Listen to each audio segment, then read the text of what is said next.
Hey, are we for sure going to be here? How can you say that? That already happened. Hey, No, 5, bus sideline. hey, let's lock in, Bravo. I need water.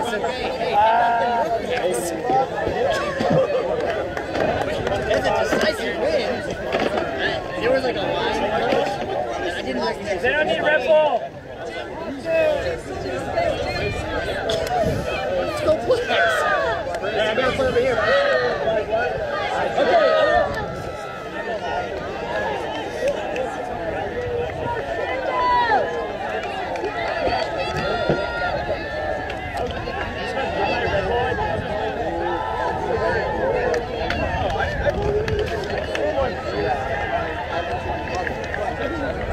My Red Bull stand.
High boys, Cole. Let's go, right in the middle, Yours. Cut, Yours. Let's kick him, let's kick. No, no. Josh, let's kick on. Coming, Yours.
Keep working right.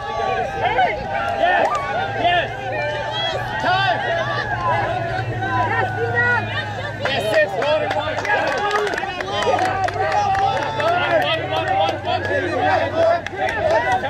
Temple's out there.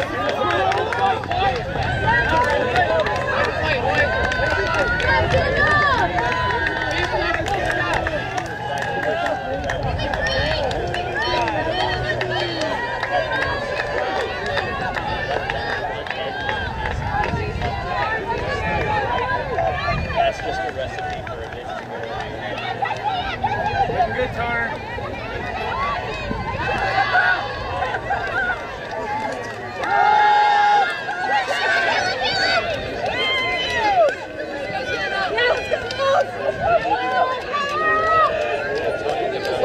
Organize, bro! Organize!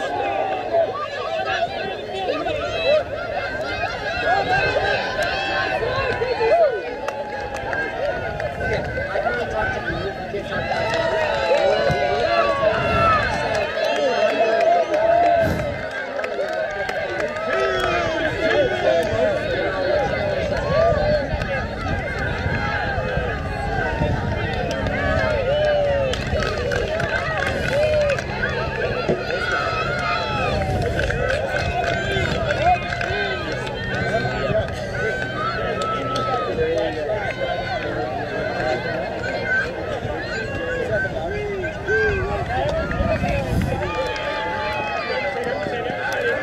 Far side.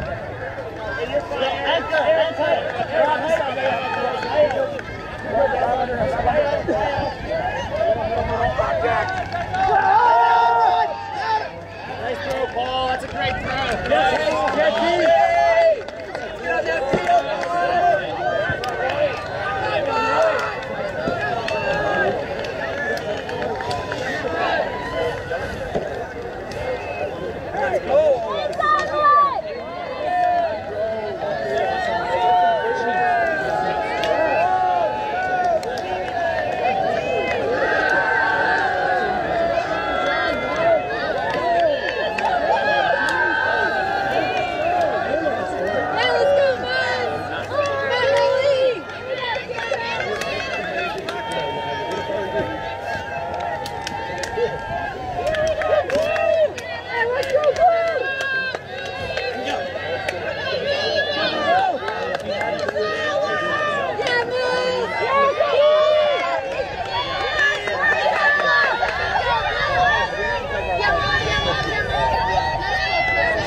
But it's okay.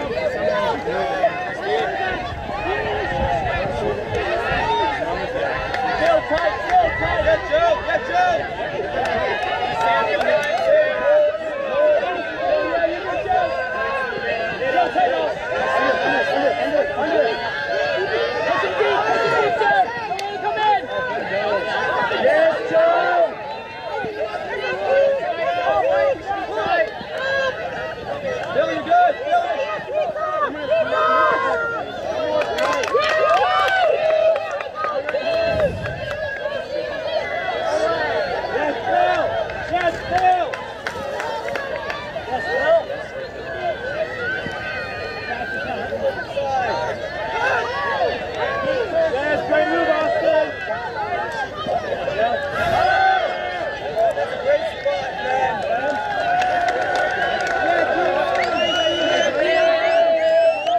Nice pick, Ollie!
go, try.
Tornquist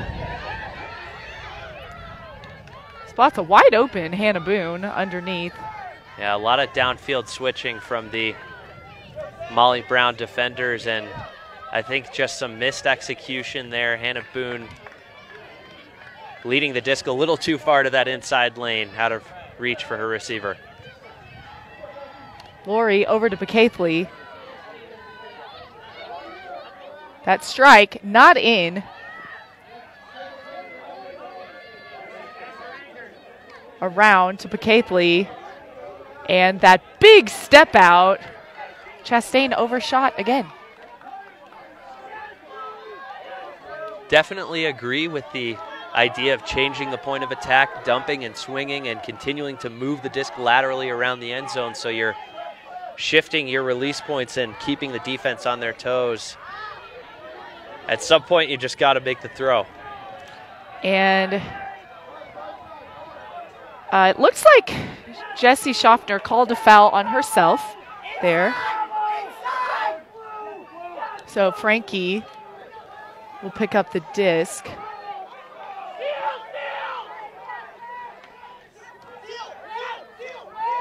Schaffner, another former teammate of these Scandal players.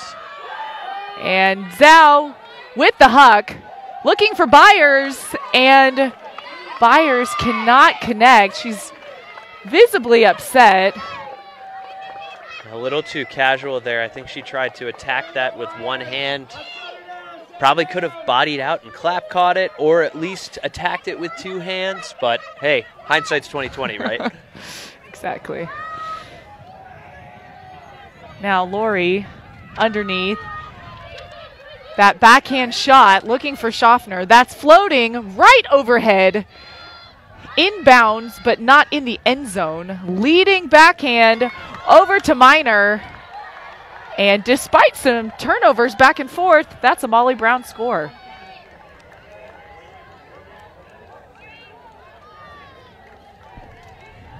Yeah, if I'm the offensive coordinator for Molly Brown, a couple takeaways from that point. You know, some of those earlier shots, maybe not the most possession-oriented or conservative looks.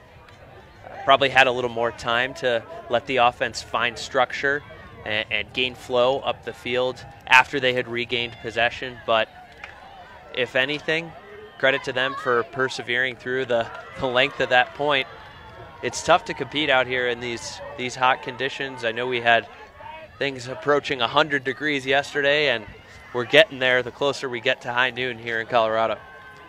And it's really interesting, myself being from Texas, so used to the heat. However, I will say, having played in a lot of tournaments in Colorado, it's deceptive because it's so dry, you're not sweating as much. Right. So sometimes players fall into the trap of not hydrating Right. when they do need to replenish those fluids just as often. No, and it's so easy to think that you're doing fine, in great shape. You've got to, all teams have to have the buddy system in place. Everybody keeping an eye out on each other, making sure they're drinking their fluids, making sure they're going to the bathroom. As silly as it sounds, that's what you got to do to make sure you're ready to compete at this level. As Tom Herman, the University of Texas football coach, says, we want championship levels of hydration. That pull lands in. Lord slides to catch the first pass. Finds Strick inside. Strick really that activation cutter underneath. And call on the field, pick called.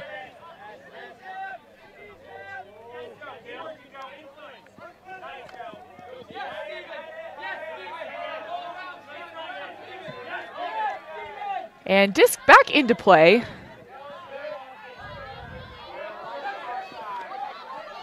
Far side.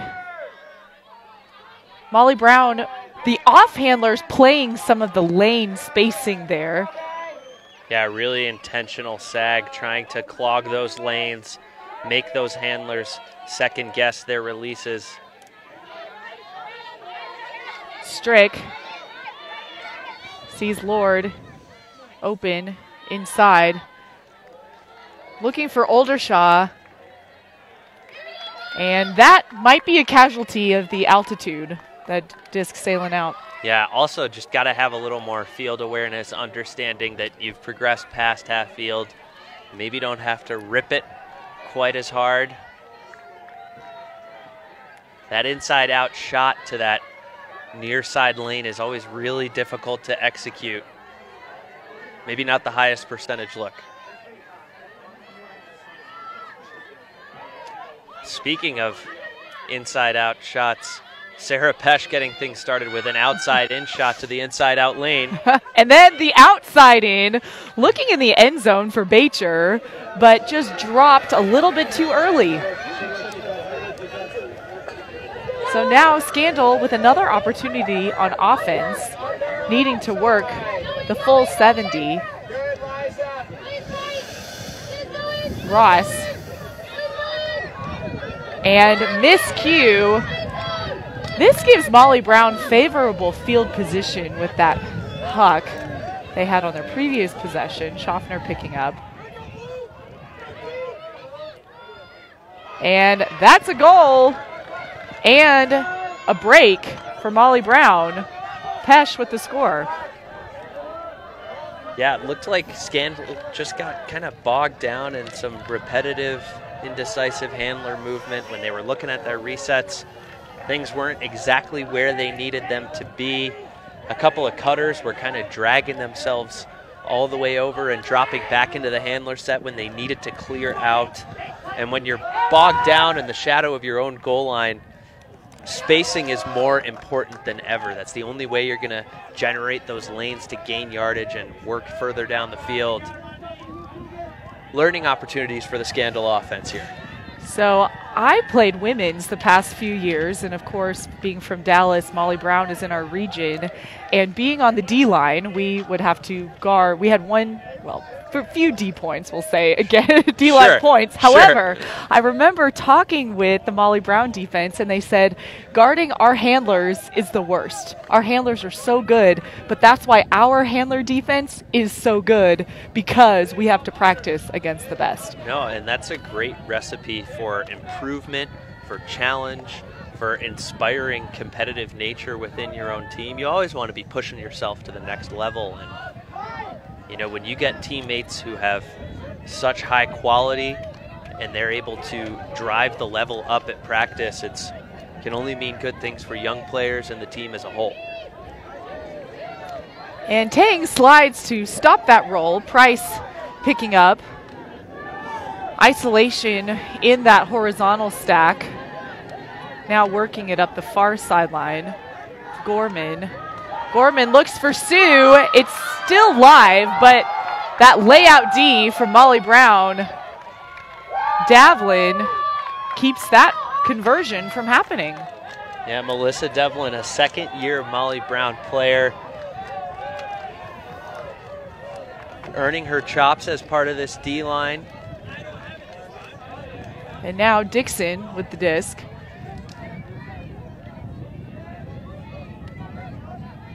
Kind of high release backhand over to Davlin. Continuing Taggart.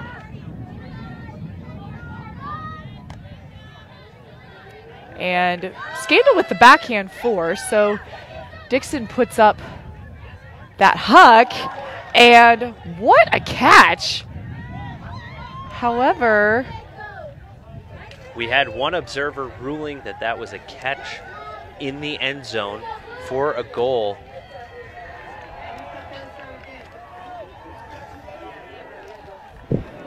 And watch in slow motion, leave a comment if you think that was a goal. And observers confer no goal. Extremely athletic play there, though. Yeah, great work to body out the defender and then make a trailing edge play, and unfortunate first throw turnover there from Kowalski. So now Molly Brown on the goal line. There's Dixon. Molly Brown score. Dixon, perhaps the most fiery addition to this Molly Brown roster. Very passionate, inspired player coming over, as you mentioned earlier, from Philadelphia AMP. And there's so many personalities that this Molly Brown coaching staff has to incorporate into the same D-line, the same O-line, the same unit. And whereas some players are a little more conservative in nature, they're definitely interested in finding ways to perfect everyone's role or put them in the most opportune role to succeed. And Dixon, one of those players who's always going to be bringing fire on defense and pushing the pace when needed. And watching her on AMP last year, she had the most amazing sideline talk, kind of keeping the team really up. But then you do have all of these different characters. Jessie Schaffner, who plays with so much heart as well. It's just so neat to then, to your point, to kind of see that come together. So Molly Brown taking a 5-point lead, their largest so far of the game. They have 10. DC Scandal 5. And we have folks tuning in from Toronto, from Massachusetts, from Nova, assuming that's Nova Scotia. Could be Northern Virginia. It could be Northern Virginia. Where Scandal practices frequently. That makes more sense.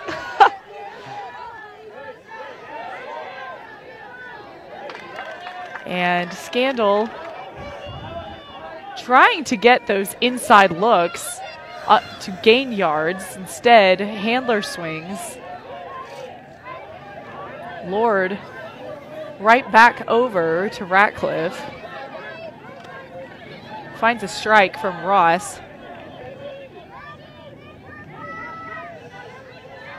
And that inside strike cut, O'Connor to Strick. And when Scandal can kind of keep that momentum going, they gain a lot of yards. But once Molly Brown can kind of set up their defense, very hard. Keep continuing. But there's Strick once again for the goal. Yeah, I don't know. As a defender, your number one responsibility is defending that forced side cone. Dixon, the fiery defender, is not going to be happy with herself after that one. But again, credit to Strick, who's having a huge impact for this Scandal offense. And really a lot of credit to that Scandal offense. Lots of swings that just make it more difficult. The more passes you throw, the more likely you're going to turn it over. But what do you think were some of their keys to then gain yardage upfield? I think their handlers were really decisive in attacking the upfield space. They weren't content taking backfield resets that lost yardage. They kept attacking upfield, even if that meant that their throwers had to squeeze things into tighter inside-out lanes or break the mark. And once they committed to that, it was really tough for the Molly Brown defense to recover, because once you catch one of those upline things slightly off to the break side, those breaks can cascade further down the break side when the marks are not set and the defenders haven't had a chance to recover. So would love to see more of that from the Scandal offense as they look to keep this game within reach. So it's 10-6, Denver. It's a game to 13. The last round of play yesterday was cut short due to lightning, so that truncated the rounds so far today. This, of course, the women's semifinal. Doing some scoreboard watching. Molly Brown is going to be playing, as you mentioned earlier, Emmy, the winner of the Riot Phoenix semifinal, taking place over on the adjacent field here. And Riot currently leading Phoenix 8-7, just out of half over there. You have great vision. Hey, you know, sometimes my eyes work. Sometimes there are binoculars that can help you out. But I've been keeping a close eye on that scoreboard, too, just so we could give everyone context as they're tuning in with us. So Molly Brown swinging with a striking Bacher. Will continue that. Pesh over to Ives. Inside, Schaffner. Quick release right away to Miner. That's a Molly Brown score. And Molly Brown loves to push the pace well. We saw their offense attacking with some handler movement and then again just cascading across the field once they got one or two breaks off. And you give Jessie Schaffner any window and she's going to get a quick release and attack that window as quickly as she can, just like she did on that shot to the end zone for Liza Miner.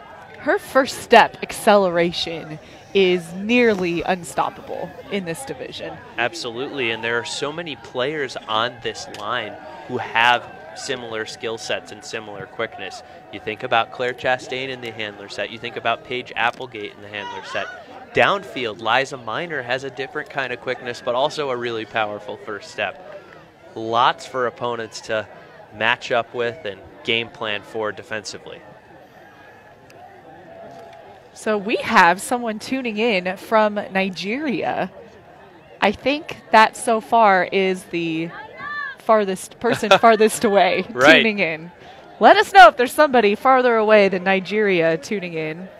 He's looking for a pickup in Abuja, so help him out. If anybody's got some connections, the comments are open.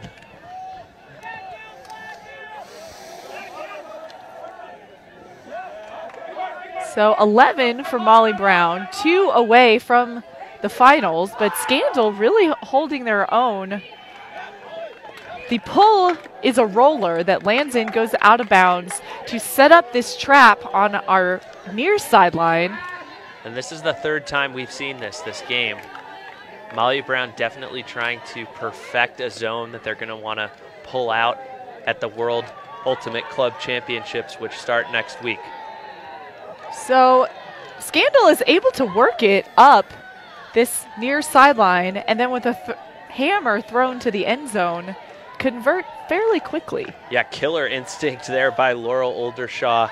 Really nice execution on that hammer. And on that point, to be honest, the Scandal offense just took what Molly Brown was giving them. There were a few 5-yard uplines that didn't appear that threatening, but they took them to keep getting in a more and more threatening position, inch closer to the red zone. And just wonderful vision on the part of Oldershaw, finding Strick in the back of the end zone there. Perfectly put hammer as well. So that gives Scandal their 7th point. They still trail Denver with Denver's 11, Scandal's 7. We do have more Ultimate coming up the rest of the day. After this, we're switching over to the men's final. And then following will be the mixed final. So those semifinals are currently happening on the field behind us. We have Johnny Bravo up 10-9 over High Five. And then Pittsburgh Temper, a 16 seed coming into the tournament. They currently lead Sockeye 11-7. A lot of surprises in the men's division. Teams that were seated lower, that we thought were going to be rebuilding, that have had tougher years in recent memory, showing out at this first tournament. And we see Becca Miller put up a deep shot here. So one-on-one in the end zone. I think Lindsay Sue got a hand on that disc. It was falling fast, though. That was intended for Chelsea Tuig. And now Kowalski will walk up for Scandal. Sue immediately pulls out 2 defenders. That isolates Allen open underneath. Continue to Sue. Recognizing they need to score and score quick. Here's Gorman to the end zone. That's a Scandal. That is a Scandal break. Yeah, I was about to say, as Kowalski picked up on the goal line, this is kind of a must convert if Scandal's going to stay in this game, because they're 2 points away from being eliminated from this tournament. And great discipline and spacing by the Scandal Cutters, giving each other clearly defined and well-spaced lanes to work into. I love Sue making a decisive, it looks like a decisive deep cut, pulls out 2 Molly Brown defenders, which leaves her teammate wide open underneath. And this is great coaching material for coaches trying to instruct younger players on the fundamentals of cutting, because there are a lot of times when you're working in those cutting lanes when you're not going to get the disc and you're going to feel like you may be cutting for no reason. But as you work quickly and as you work decisively, you make space for your teammates. You drag defenders out of position. And Sue, even though she did not get the disc there, she used that deep cut to come back under, and then that put her in power position for the score. We basically need to create another Rise Up episode out of Scandal's D-line offense on that point. I think that's what we've got. Exactly. I think Ben Wiggins would approve of that offense there. Yes. So Scandal takes a timeout. I think that is another very veteran timeout call for Scandal. What do you say if you're the Scandal coach right now? Well, I think Molly Brown has been quick to pull the trigger on a number of opportunities, whether it's a deep shot that's open for a split second or a break shot that's open for a split second. So, if anything, I just want to keep flustering the Molly Brown looks. Make the marks incredibly active so that those shots that they think might be open for a split second, maybe they've got to think about them more, or maybe the release comes off a little more rushed than they would like because the mark shifts at the last second. I'd like to see holding a force but aggressive and active on the mark to fluster and pressure those Molly Brown throwers. So, crucial break situation for Scandal. However, if Molly Brown converts, they're now within game point. So, pretty crucial point. Not that any point's not crucial, but right here, especially in this semifinal play, Molly Brown immediately centers. And we see a zone here from the Scandal defense. We've got one chaser up front, O'Connor, sharing the chasing duties with Frankie. A nice seamless transition into person-to-person defense. Just slowing down that first isolation look that Molly Brown loves to use so often. And that swing bounces off the hands of Chen. It was coming in hot. Yeah. So Scandal will take on their far sideline. It looked like Chen got her hands on it for the clap catch, but then a little wind got underneath it. So immediate shot right away. Sarah Ito, who was not here to start the game, and that is a Scandal break. Talk about making a strong first impression and statement on this game. Ito warming up, had to arrive late due to some personal reasons, but she's part of that veteran core that's still here, helping to guide this new generation of Scandal players that are rising up through the ranks, and that deep playmaking ability is something she's known for, and she's garnered acclaim for over the past few seasons, and those are the types of plays that they're going to need from her if Scandal's going to keep crawling back into this game. So that zone look was effective, especially for a few passes and then switching into person. How do you think, Molly Brown, do you think that they adjust what they're doing as a result? You know, it's really interesting to hear Alicia Dixon in the background chanting, "Our game, our time." You know, I don't think they need any crazy play call, some crazy string that we haven't seen before. I think they just need to be disciplined with their handler movement and go through their looks. Look, this is a top 4 offense in the country. They found themselves in the national conversation, in the world championship conversation with these personnel. You just got to go out there and run your sets, and if you have to turn to your second option, that's why you've practiced it. So Applegate to Chastain. Swings over to Lori. Continues to Kalpek. Back to Lori. Over to Chastain. Chastain straight to the end zone. Minor was there, and that puts Molly Brown with their 12th point. If they can get a break here, that's game.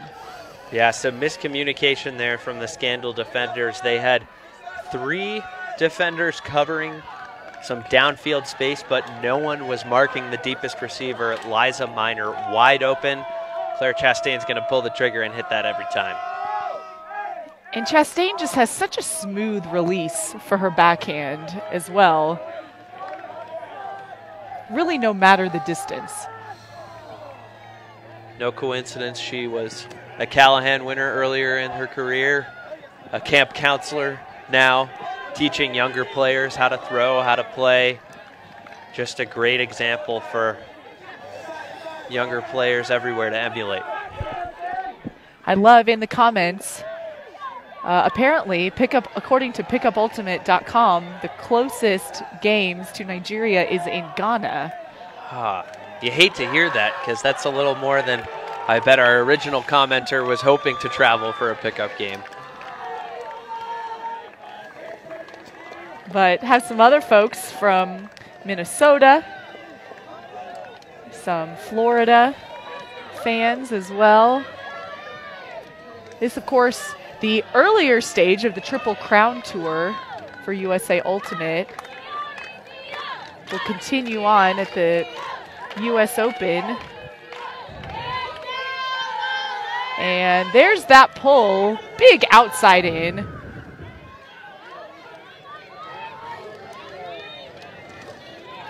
And looking for those yards underneath. Ross to Strick.